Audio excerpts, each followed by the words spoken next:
সুসম্পর্ক নিশ্চিত করা, তৈরি করা, ভালো কথা। তখন দেখবেন সেই বলবে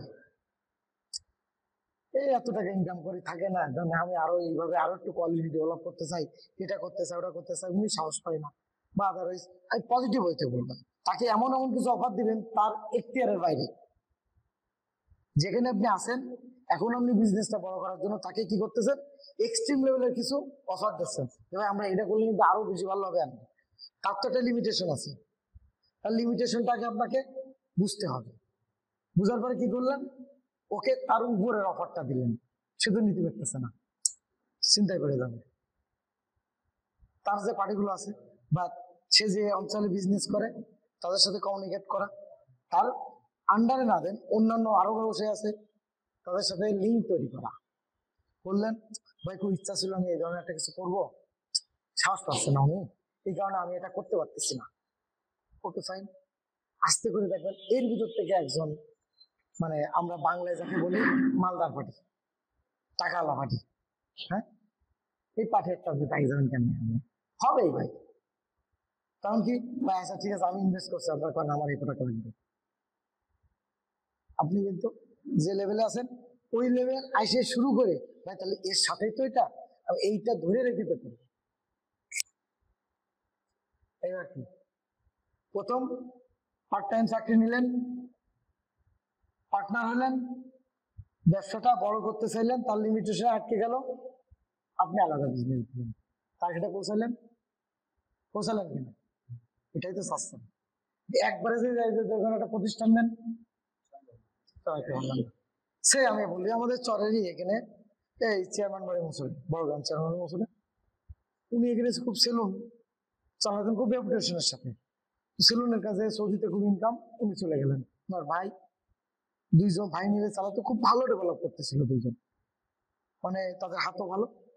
উনি চলে গেল সৌদি, যাই তার ছোট ভাইরাও পাগল বানায় ফেলাই আছে, সৌদি আই ব্যাপক ইনকাম, দুই ভাই মিলে করলে আর লাগে না। এখন এসে কি হলো, তিনি অ্যাবনর্মাল হয়ে গেছে, যে লোন টোন করছিল এদিক দিয়ে, আকামা করার সময় এসে দেখা যায় বছরের আকামা করতে যাই আবার এদিক দিয়ে লোন নেওয়া লাগছে। তাহলে হাতের পাঁচ নষ্ট করতে নেই। সে যখনই আকামা খরচ বেশি, আমি লাভ করতেছি ঠিক আছে, খাচ্ছি সব কিছু আরো ইনভেস্ট করতেছি, আমার চলার ক্যাপাসিটি তো আগে রাখতে হবে। একবারে তো গরম ভাতে হাত ধরে দিলে হাত পড়বে, আস্তে আস্তে ভাতটাকে সুন্দর করে চতুর্দিক দিয়ে আস্তে আস্তে ওটা নাড়ায় খেতে হবে, রাইট?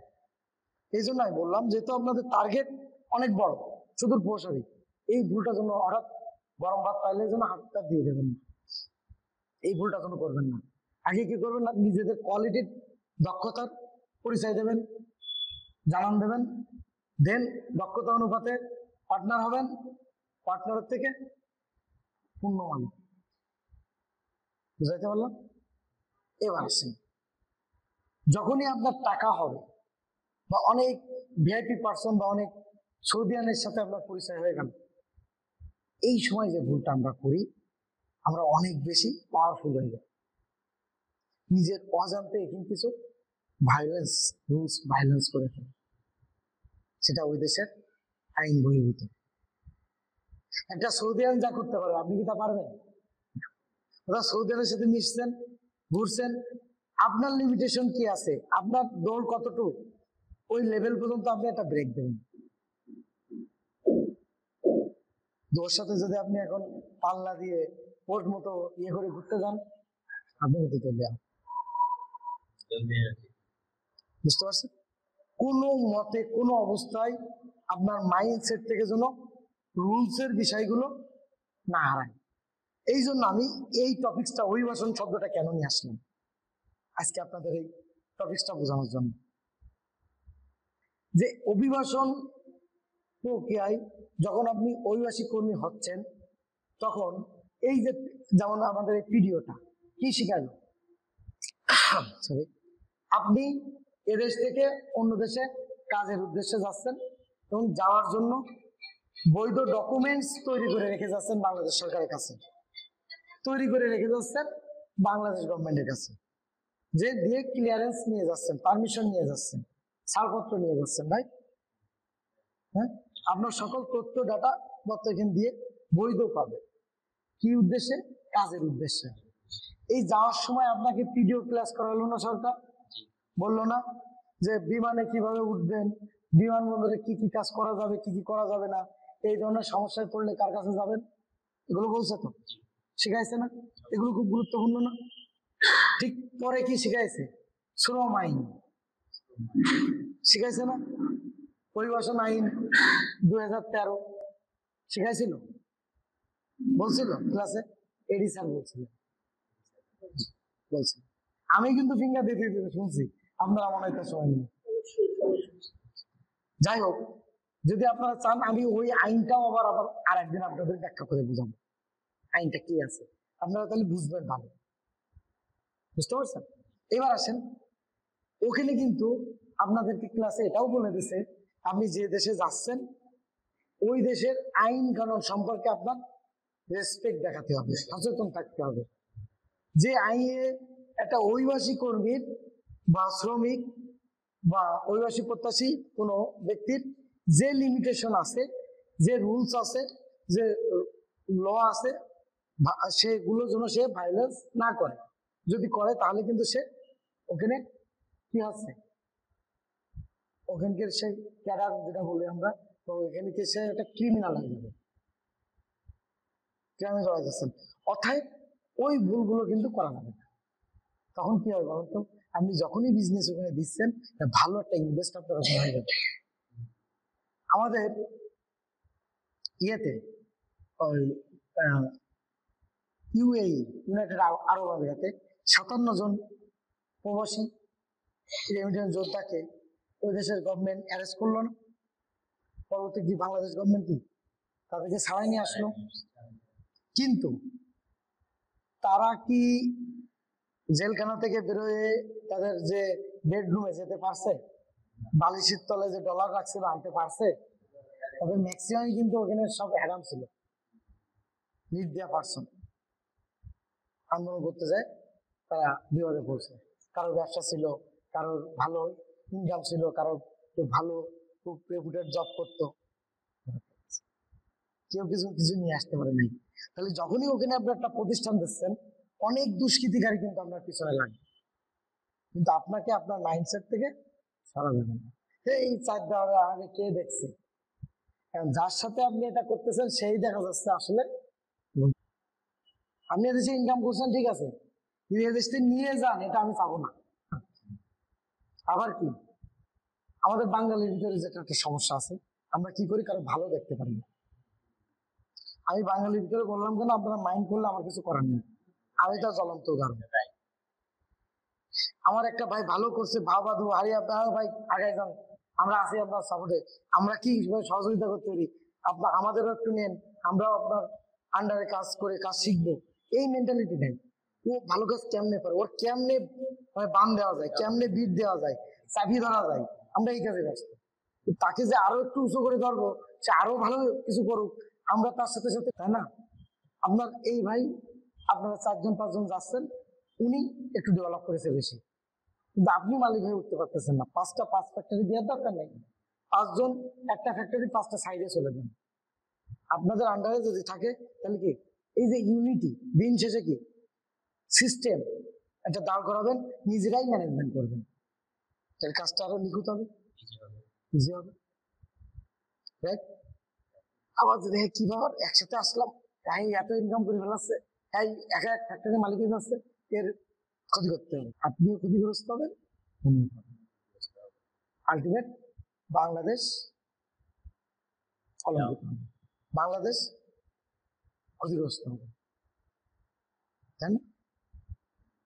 এট দ্য সেম টাইমে ওখানে যে সম্পদ আপনি করবেন, যে ইনভেস্ট করবেন, এই জন্য আমি বলবো সৌদি আরবের মাথায় কারা লাগিয়ে খাবেন, ইনভেস্ট তার দিয়ে করাবেন সবসময়, অথবা প্রি অর্ডার মানে দেবো, ওকে ঠিক আছে 80% টাকা দেন, মেশিন অ্যাক্সেসরিজ একজনের দিয়ে কিনে নিলেন, লোন যেহেতু আপনি নিতে পারবেন না, যদি কোনো কারণে আমরা চলে আসা লাগে ইমার্জেন্সি, অসুস্থ হয়ে পড়তে পারেন, সব থেকে গেল না? পয়েন্টটা কি বুঝছেন? যখন প্ল্যান করছেন ওখানে কিছু করবেন, এটা কি ভাবছিলেন কি কি করা যায়, কিভাবে করতে হবে, এটা ভাবছিলেন? এই ভুলটা কিন্তু করা যাবে না। আপনি মনের ভুলেও সর্বস্ব এই দেশ থেকে নিয়ে যায় ওখানে সারা জীবনে ইনকাম দিয়ে ইনভেস্ট করলেন, পুরোটা ঝামেলায় পড়লেন, সব রেখে চলে আসতে হলো। এই বাংলাদেশ সরকার আপনাকে নিয়ে আসবে, কিন্তু আপনার ওইগুলো তো এনে দিতে পারবে না।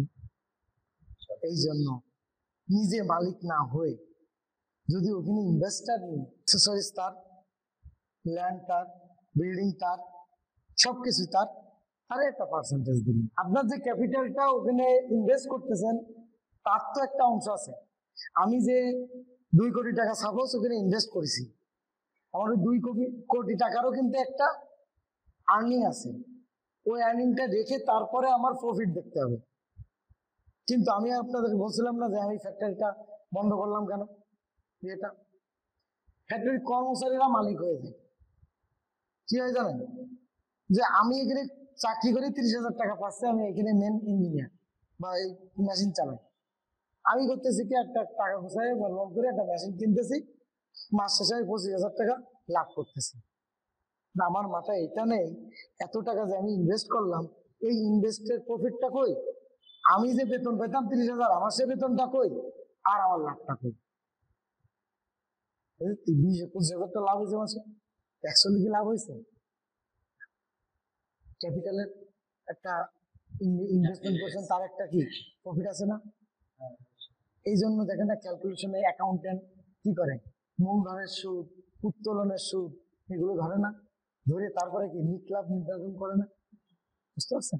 অতএব তাহলে কি আপনার ক্যাপিটাল ওখানে ফ্রিজ করার দরকার নাই, আপনি ওর ক্যাপিটালে বিজনেস করবেন আপনার চাহিদা মতো। যে এ হলো না বেস্ট, বেস্ট ও অফার দিচ্ছে, ওকে ফাইন। তার সাথে যেহেতু বাবা আপনি পারতেছেন না, বা ওখানে কি করলেন, একজনকে ওর আন্ডারে সেট করে রেখে গেলেন। যে আমাদের আপনাদের মাইন্ডসেট কি এখন, এটা চ্যানেল তৈরি করা, যে ভবিষ্যতে যদি আমি চলে আসি এ দেশ থেকে প্রোডাকশন করে যেন ওখানে পাঠায় আমি এই বিজনেসটা ঠিক রান রাখতে পারি, বা আমি না থাকলেও যেন এটা চালাইতে পারে।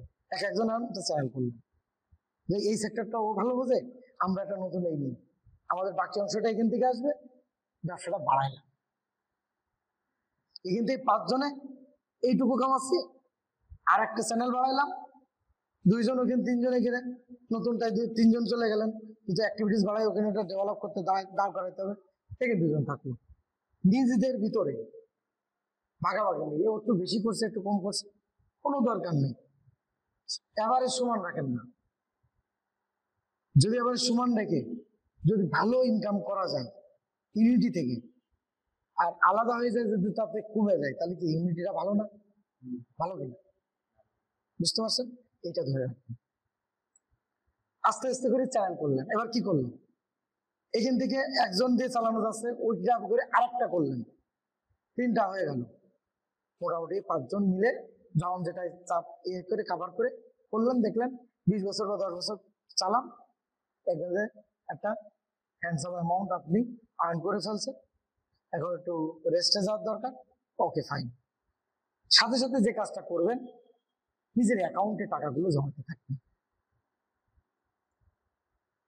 বৈধ চ্যানেলে টাকা পাঠানোর ব্যাপার নিয়ে তো আমি বুঝাইছি কেন পাঠাবেন, আমি কোচিং এ ওখানে মানে আপনাদের বোঝাচ্ছিলাম তাই না, ক্লাসে ভিডিওতেও আমি একটা দিয়েছি। তারপরেও 2টা কথা আমি বলবো।